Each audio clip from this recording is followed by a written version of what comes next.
there's AI everywhere, but the guest with me here on the panel who's been here, perhaps amongst the first who arrived, well before time, thank you very much for that, Minister, comes from Ontario, one of the largest provinces in Canada, contributing close to 38% of the country's GDP. And I don't know how many of you know here, but Ontario is also considered the birthplace of AI. So, Minister, I just want you to first tell our audience here, why is it called the birthplace of AI?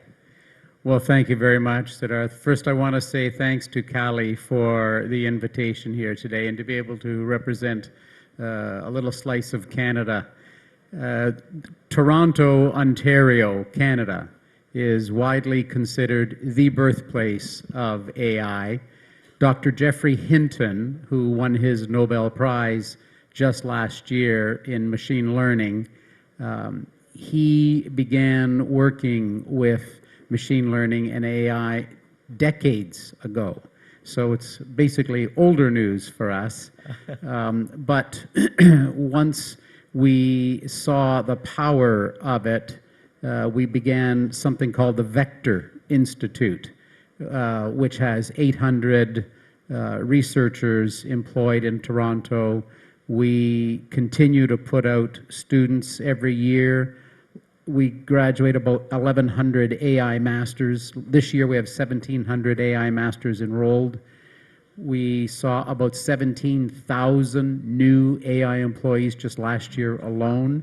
So it's still a field that's growing and growing greatly in Toronto and throughout Ontario. Minister, policymakers in India who might hear you here would perhaps want to ask you the question, is therefore education the way for a country like India and states within India, which are very large in population terms and GDP as well, to catch up in the world of AI? Because the age of AI has opportunity and challenges. So for India, is educating its undergrads, graduates and masters students in AI one of the ways to go about to catch up? Well, absolutely. In Ontario, we have about 1,600 AI firms, all grasping for these graduates. We put out in Ontario, to put it in perspective, just to give an idea of the scale and scope, Ontario is the largest province in Canada, but still only has 15 million people. That's your largest province in Canada. As vast and as wide and as long as it takes to get from days to get from end to end, it still is only 15 million people. But we graduate 86,000 STEM grads every single year. We just put $750 million in our budget permanently now to graduate a further 20,500 annually. So in a small country like Canada with 35 or so million people, we in Ontario will be graduating over 110,000 STEM grads every year. So we have a steady stream of these graduates. So if companies are looking for them and can't find them in India, you can always find them in Ontario. Well, you know, Minister, there is one of the senior most policymakers from the state of Telangana who is here in the audience and listening to you, and I'm sure that state, which has produced thousands and literally tens of thousands of STEM graduates over the past decades, will perhaps be listening to this advice very, very closely. And there are a bunch of students here and those who are watching us currently on all our property. I want you to now reflect upon the age of AI from a policymaker's perspective, from a minister's perspective. In terms of the evolution of AI, geopolitics has also crept into it pretty much from the first day, whether it is supply chains, whether it is the availability of chips and access to the latest technology. Is there an opportunity for India and Canada to work more closely when it comes to AI? I think there's an opportunity for India, Canada, and all countries to be able to work together. In Ontario, we've developed several papers over the last few years preparing us to help prepare our own government on how to use AI, if we should be using AI, when we use AI, why we use it, and then talk to our public about it. So all of these papers that we've written have come to a conclusion in final legislation, government legislation, and it compels us to do a couple of things. One is to talk to our constituents and describe to them when we're using AI. We want our people to know when, why we're using it, and how it's helping. So that's a very important pillar of our own AI policy as a government. The second part of that pillar is to make sure our public understands, it's a little tough to say, the risks of AI, Yeah. or some of the things they need to be aware of. We want them to know what these pitfalls in AI are, and then we want them to know what we're doing about mitigating those, whether it's through our cybersecurity programs or just our transparency. So I think those are lessons that can be shared with any country in the world as we all grapple to come up with policies on the ethical use of AI from a government perspective. Minister, what about one of the pitfalls that bothers a lot of people in India, given our population, the size and aspirations of a growing economy? This is with regard to employment.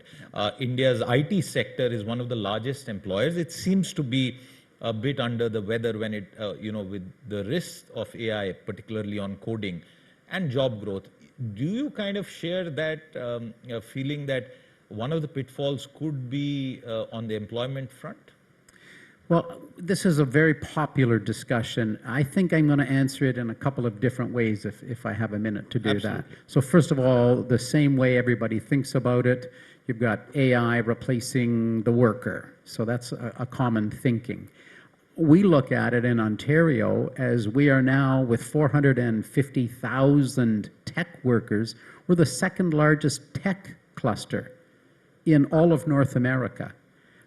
With the 17,000 AI workers we added last year, we have tens of thousands of workers just in AI. But then look at what we've done with AI. So it is now in virtually every sector. I'm going to give you two examples. One that is worrisome and one that is really progressive. So the worrisome one would be our small and medium enterprises. What is going to happen? I think about the company. It's a notional company, but I think I know where they are in Ontario. And they make those vehicles that scrub the floors, and the person walks along behind it and pushes it along. That company would probably have been in business 70, 100 years, making those floor cleaners, thinking this is a lovely business. What's AI ever going to do to me? Two kids come out of University of Waterloo. They have a little autonomous vehicle, and they think, hey, it doesn't have to be just a little delivery vehicle. We could put rotors on the bottom and make a cleaning vehicle. They're now in 350 Walmarts, is this Wow. autonomous cleaning vehicle. And I think that guy is scratching his head, who owned the company for 50 years, and thinking, wow, these guys are going to eat my lunch. And so that's the thing that I think, if you're worried about losing jobs to AI, then you better get with the program. I think we heard a discussion earlier, lean into it and begin thinking, my company is not oblivious to what could happen. If two kids out of Waterloo can come and make a startup company and make a cleaning machine that does a better job, autonomous, and works all day around the customers and all night with no customers. So that's really one side of it. The other side of it, I have just another moment. In the mining sector, I live in northern Ontario. We're surrounded by nickel mines and gold mines and lithium mines, all the things, by the way, other than gold, that you need to make a lithium-ion battery. It's very exciting.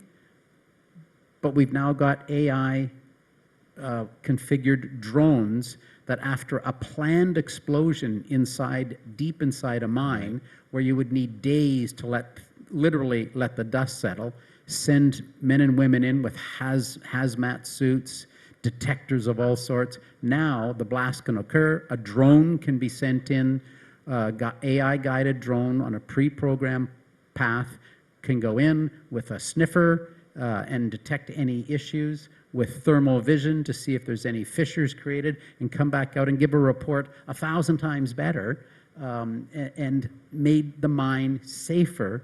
And more productive. And now it's more productive because you're not down for all those days. So I look at the good side of So AI. this is a very important point. One of the objectives of the ongoing main AI summit here is a discussion towards having a AI commons, a kind of regulatory sort of framework. I have seen in my reporting career various phases in technology. Technology comes first. Nation states and regulators then say, oh, it perhaps needs to be regulated because there are multiple concerns. As a policymaker yourself, do you feel the need to regulate AI in any way, or should you just let innovation and innovators and entrepreneurs keep pushing the envelope? Well, look, I can think of when I first, I sat in opposition for many years. When we got into government, I looked at my office and it was surrounded, and this is only 2018, with fax machines and telephones, desk phones, and speaker phones. We just went in, literally cleared everything out and said, like, we've got to at least modernize. But it's still amazing. We're in government, and yet it's very hard to actually regulate these kinds of things. A doctor's office in Ontario still has a fax machine. You can't accept something by email, it must be by fax. And I'm thinking, they go through the same digital space to get there. One is printed in a machine, and one is printed in a different machine. Yeah. So it's very hard to comprehend, even as somebody who chairs our cabinet, that we can't get these things done. So regulation, there are areas of importance, and I think I've described them earlier, where I think it's important that we tell our people what we're doing, why we're doing it, and how we're doing it, so that they're in eyes wide open, and we have a better sort of a social license to do the things that we're doing. I think those are more important. Can I follow up that by asking you about data privacy? The very nature of the AI world is you suck up vast amounts of data, you train your model, and that data can come from everywhere. So the media industry is talking to these engines that you got to pay us, but those are different debates. In terms of data privacy and the way a LLM can use data, do you think at least that needs some early action in terms of protecting privacy? I absolutely do. I can tell you, I won't use their name or their company name, but we had everybody in this room would know this person's name, and this person's company came and sat with our office. In the province of Ontario, think about it, we're a nice little square of data, 16 million people. We have 120 countries of people who are in Ontario. We are the melting pot of all melting pots. 200 languages spoken in downtown Toronto, just to give you a flavor of what Ontario is. They asked, because our health data would be so rich, they asked, can we get our hands on your data? Well, the answer is no. We don't have a social license. We're not prepared to monetize that. Even though that would be anonymized, we're not ready for that. Now, I learned something really interesting yesterday, which is why I love coming to conferences such as these, that instead of name and address and all these things, they used a retinal scan, and that was the complete ID for the people involved in a clinical trial. So there's no name, no address, no social insurance number. We use it at our airports all the time. Yes. But I found that to be amazing. So there's some ways that we may be able to work with this, but there's no social license, I can say, at least in Ontario, to have your health data shared, even though the argument would be it's going to save lives. But we've got companies, Ontario startups like Deep Genomics AI, right, who now identify drugs in 18 months instead of 6 years using AI. So there's still work being done, don't get me wrong, but the bigger picture, the bigger debate, I don't think we're ready for that yet. Minister, you started by thanking Kali Puri, and she's right here, the Vice Chairperson of the India Today Group. She has a question for you. Be nice, because I thanked you right at the beginning. I don't know if you're in the room at the I'm beginning. media. There's no such thing as nice. Welcome, Minister. I wanted to take up on a point that you mentioned earlier about a bunch of startups starting on cleaning devices, and that takes away sort of the work that was being done by humans, which is great. You don't want that kind of monotonous or dangerous or risky work being done by humans. But what about the fact that some unskilled workers can only do that? So we have then taken away their jobs, and what do we do with their unemployment? Do we then provide them basic income, or how do we protect unskilled workers in some of the AI innovation that's coming in? I think that is the question that people are asking. In Ontario, we have tremendous retraining programs. We've put in things like to develop skills in Ontario. We have, I think it's getting closer to $3 billion Canadian into these programs. So for instance, I live in a very small town, especially by India's standards. I live in an incredibly small town. But we have a college and a university, 7,000 students. The town is like 55,000 people, but 7,000 students. We have free education for nursing, for paramedics, the people who drive your ambulances and attend to you. We now have free tuition and books for medical technologists, carpenters, electricians, police officers. So we're paying to upscale a workforce. I'm going to give a plug for Ontario. When we got elected, we reduced costs, we reduced taxes. Today, the cost of our taxes and our cost of doing business is $12 billion lower than the first day we were in office. And that business environment has created 1 million new jobs in Ontario, 1 million new jobs. So all of this training, so we have all of this training required for the people that we need to fill those 1 million jobs that have been created. Minister, as we close our conversation, I want to go back to that point where you spoke about the kind of mines that you have, not just gold, but for the AI era. Do you see any opportunities that exist? Because in India, one of our concerns is to improve our supply chains with regard to AI. So at one end, the government's mission is working on acquiring more GPUs, but we need raw materials. Any possibilities there that exist? And are you in conversation with the government here in any way? Yes, yes, and yes.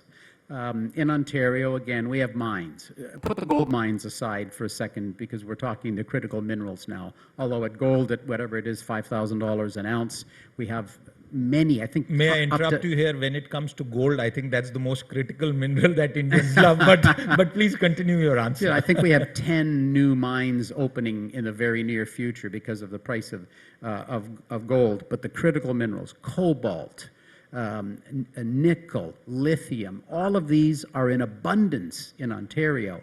So yes, we need capital. So we're talking to capital markets about investing in our nickel mines. There's a new one about to start. It will be arguably the second largest nickel mine, it's certainly the second largest nickel bed in the world. So we're looking for capital. We're talking to companies always all around the world. But we want to take the minerals out of the ground and process them. So when Kali talked about the people, think about the thousands, the tens of thousands of people who are actually needed to process that.